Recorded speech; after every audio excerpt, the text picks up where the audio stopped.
and thanks for joining us. You are on to Issues in Society, and I'm Zainab Obitin. Today, we shall be discussing transportation and issues bedeviling the transport system in Nigeria.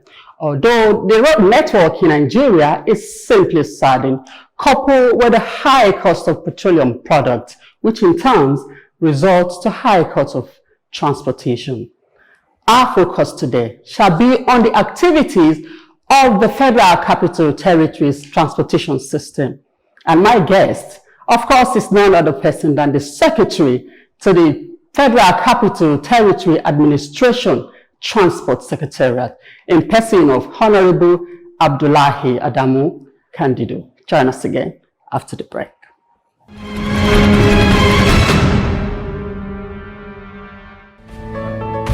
With an ever-evolving society, there are everyday issues in the marketplace, in government, in our social lives, even in our homes. Issues and Society brings these happenings to you. Join us on this station. For sponsorship and advert placement, please call 081 100 00712, or better still, follow us on our social media handles.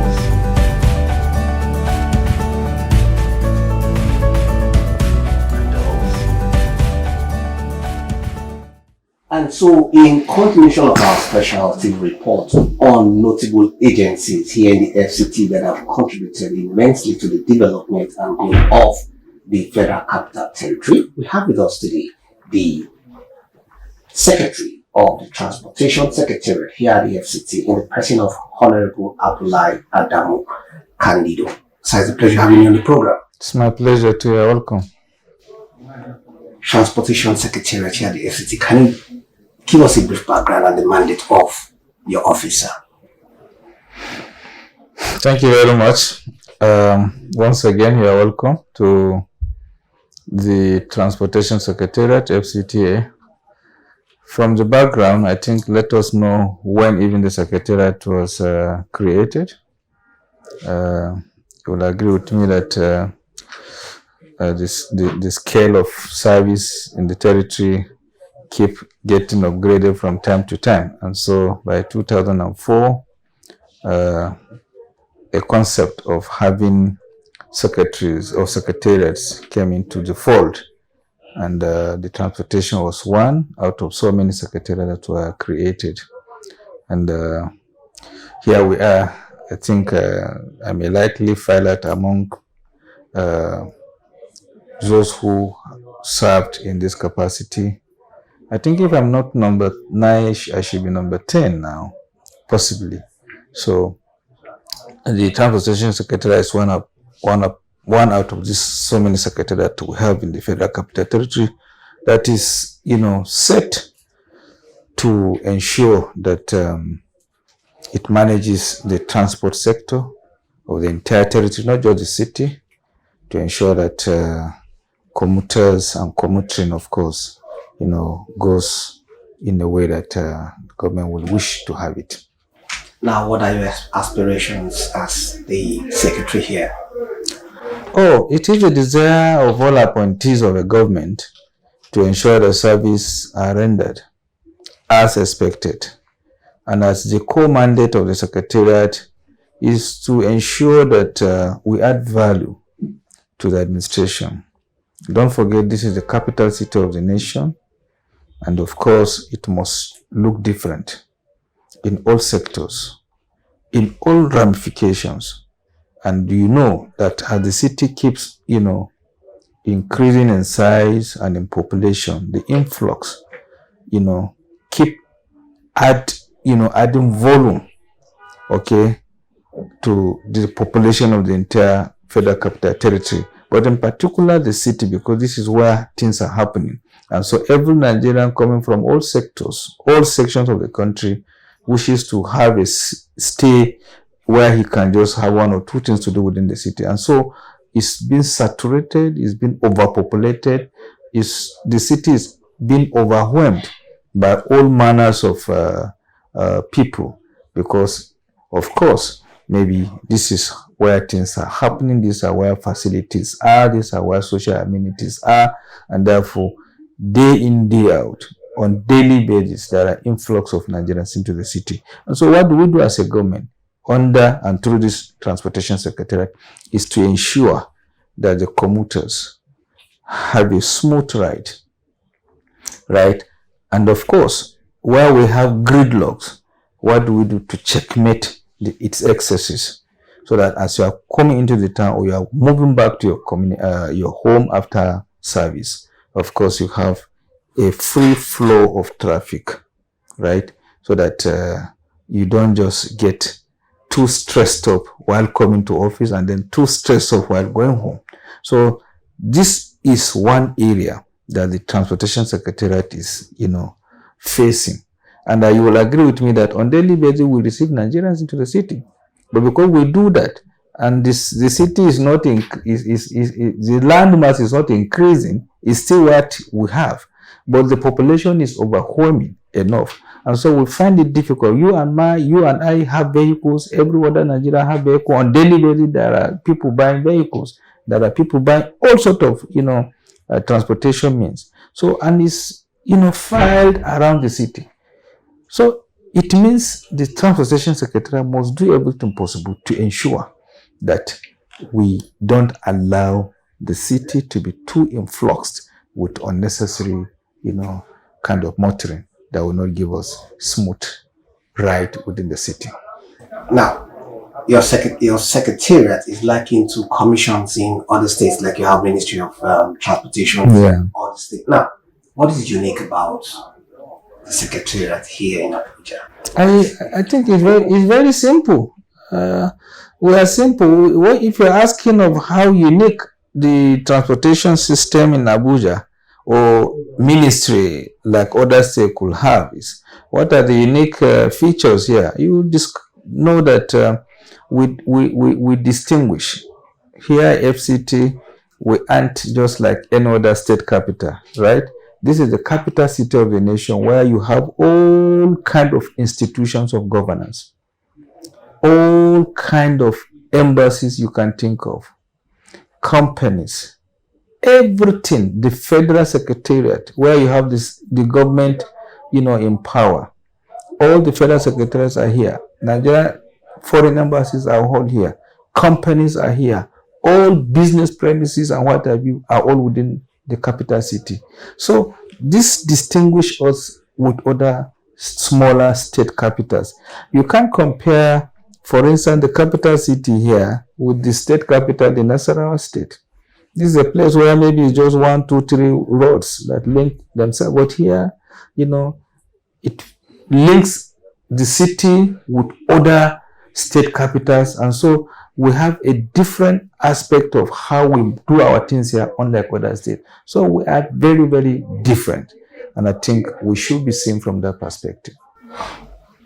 You are new on the seat, and you have a whole lot of innovations to inject in the system to change the dynamics of how things work here before. Mm-hmm.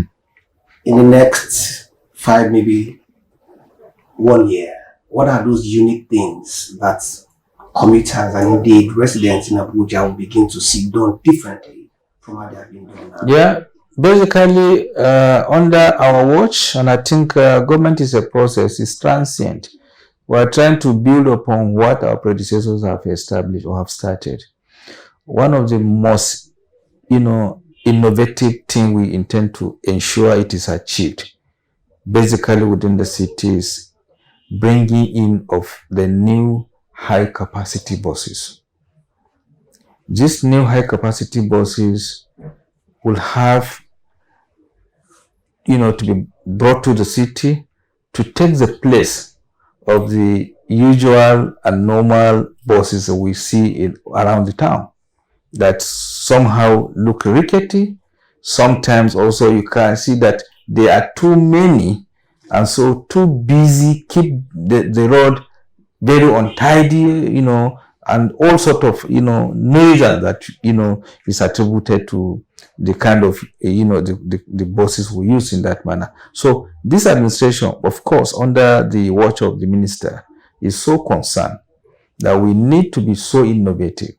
And by so doing, we have to partner with private-public partners so that we can bring in high-capacity bodies, because the government, you will agree with me, cannot do everything. It's not possible that we can do everything. So we're trying to partner with institutions, okay? We're trying to partner with serious-minded, business companies that can, bring in these high-capacity buses. And then the Transportation Secretariat now look at the city itself, okay, and then dedicate certain streets, okay, solely for these high-capacity buses, so that you and me and other commuters will know where and when, okay, to pick a bus, either home or coming to the city. And then we should be able now to withdraw these rickety buses out of the city, because they aren't for this kind of developed city that we're trying to build. So this essentially are certain innovations. And then of course, that in the last few years ago, this under the watch of Mr. Minister Muhammad Musa Bello is trying to see how best we can come up with the rail system. These are also means of transportation.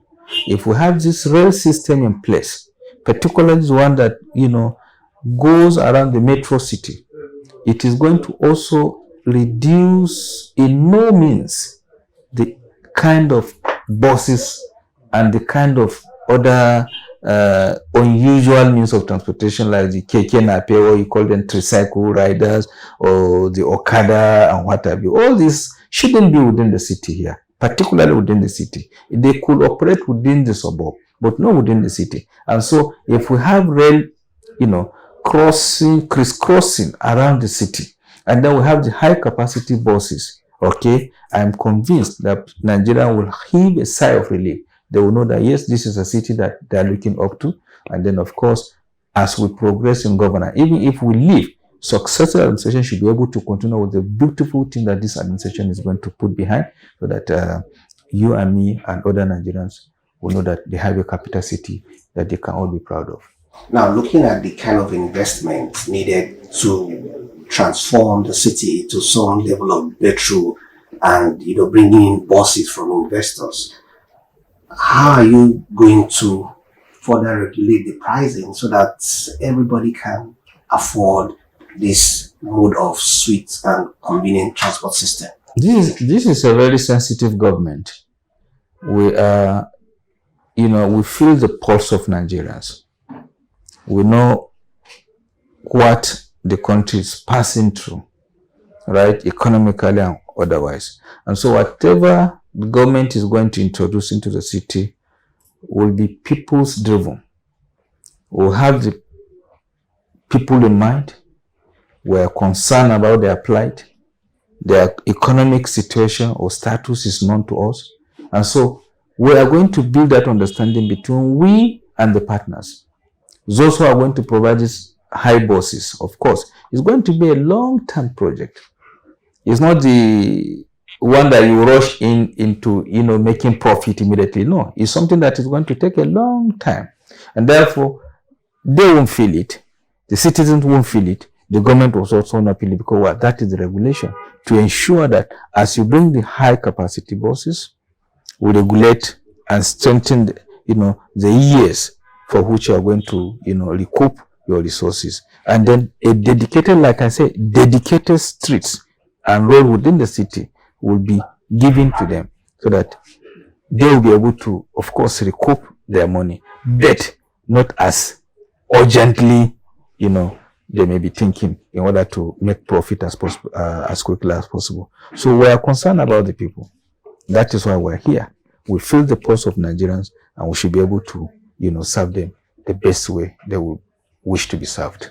Now, looking at the present administration, how would you appraise this administration in every aspect of, government people-driven services? Let me be self-assuring that Nigerians usually always make mistake. And this mistake is from the fact that we don't appreciate what we have. Okay? But you and me and anyone who is watching us will agree with me that sooner than later, the worst government you are thinking is worse. Okay? Maybe the best government that you will later appreciate again. But that is when you don't have it. Okay? Sooner than later, Nigeria will appreciate the government of Mr. President.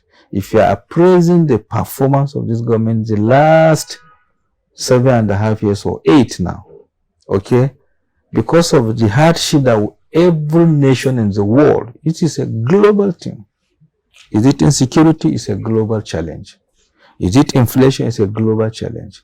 It is the hunger that you and me are thinking we are having all the time. It's a global issue. There is no world today that is not passing through these challenges. In the developed world, where you call them developed nations, America and what have you, only yesterday I was told, or I was listening to CNN, where the husband to the speaker of the entire global nation was attacked. That is terrorism. If you call such acts here as terrorism or whatever, it's happening in the global world. If you go to nations like Germany and what have you, you still see people who are hungry. It's a common thing that is all over the world. Okay? But, like I said, we don't appreciate what we have until we lose it. In the next few months, when Mr. President may have taken his exit, right? Nigeria will appreciate that this man really cares. But for now, because we are blindfolded, we will not be able to objectively assess him. But we in government, and we that have followed his pattern of leadership the last 7.5 years, knows that he has done the best he can for this country. Okay? We could have done better. But in between the, term of his administration, he discovered that the last 2-3 years we passed through COVID-19, all sort of things. It also, created certain hurdles. The speed that would have, been given to have done 1 or 2 things got crippled. And so Nigerians should be ready to know that certain factors could have militated against what we exactly would have provided. But the little that have been provided are so enormous, are so glaring, that the government has performed so wonderfully well. Even if I'm not going to, if people will not agree with what I've said, like I said, but the simple fact remains that we will appreciate what we refuse to appreciate now. That is when we may have lost such an opportunity. That is exactly what I think in appraising. But of course, put across the globe, in summary, the government has recorded tremendously well. Go to the southeastern part of the country. The president, since we were babies, of course, we used to be told of it is Niger Bridge or what have you. The citizen there should be able to speak up that this bridge is now seeing the light of the day. Why not even appreciate it? You don't have it before. A government has come to fix it. Appreciate it is something. Because the amount of money that was doled in producing, in putting in place that kind of infrastructure is not an easy thing. And across the state, roads are coming up. The country is too large. Okay? And so we have so many roads. With an 80 administration cannot fix the entire roads in Nigeria. It's not possible. But these ones, the little that we have been able to fix, should be appreciated. And when you appreciate someone, he do more for you.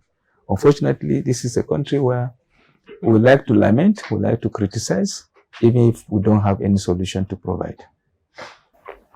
We know that you are pretty new on the seat, but can you highlight some of the possible challenges, that you might face and how you think, you'll be able to walk around these challenges? Well, for me, I've never taken anything to be new. I have an opportunity to serve. This is my 2nd month on this seat. The remaining few months that we'll still have, I think they are good, very good months that we can still add value to, the government.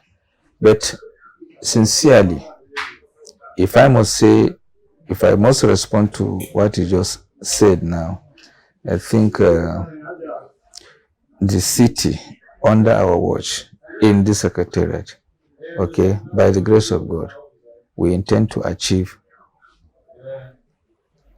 the rail that has to do with the metro. We intend, of course, to achieve the park and pay policy. We also intend to ensure positive impact and improvement, of course, in the traffic management of the Federal Capital City. Honorable Candido, can you tell us a bit about yourself? Well, as simple as my name is Abdullahi Candido. Of course, the last 6 years I was in the saddle as the executive chairman of Abuja Municipal Area Council. I was also once upon a time a councillor, 2 terms. I also served as the council secretary in that same council. I'm a journalist by training, and a little practice of it before I venture into full, time political activities. And here we are. So, if I'm just to say a little about myself, this is a little. I'm married, okay. I'm a family man with children, and I think I enjoy what I'm doing right now. And we intend to keep doing what we're doing until the last day of our stay in this office. And when you're not doing the work of a civil servant or a public service person, now what do you do for leisure? Oh, a lot. I'm a farmer. Yeah, I also do a lot of farming. I'm into farming as business. I'm into also traveling. I love to travel, just to see sightseeing and then enjoy myself and come back, because the world is brief. So you need to see the other part of the world before you are also called to the other end, that you won't come back again. Now, to the teeming Nigerian youths who, to a large extent, feel left out in governance and also not finding it easy, what piece of advice will you have for such teeming youths? It's their time, actually. I will counsel them to be patient, because it's the old honey, right, that motivates the younger ones. So we should not discard the elderly and think they don't have a place in our current Nigeria again. If they have to be given the opportunity, they need the counseling of the elders. And that is where we are now. So for me, I would like to advise our children, of course, because those of us who are over 50 now are now, we should be described now as elders too, per se. But the younger ones, okay, seems to be in a hurry. It is their time, we agree, but they need to be patient. They need to calm down, appreciate even the country first that they call their own. Because the social media whitewash that is all over our pages may not be the solution to, if they are to be told, okay, take the leadership of this country. I am telling you, some of them will even run away, because the country Nigeria is not like any other nation. To fix this country and to give the leadership for this country, you need a mixture of both the young and the old. If we transfer every leadership apparatus to only the youth today, I'm telling you, we may go back to square one. So we need the two. They are very necessary tools to use in order to fix this country.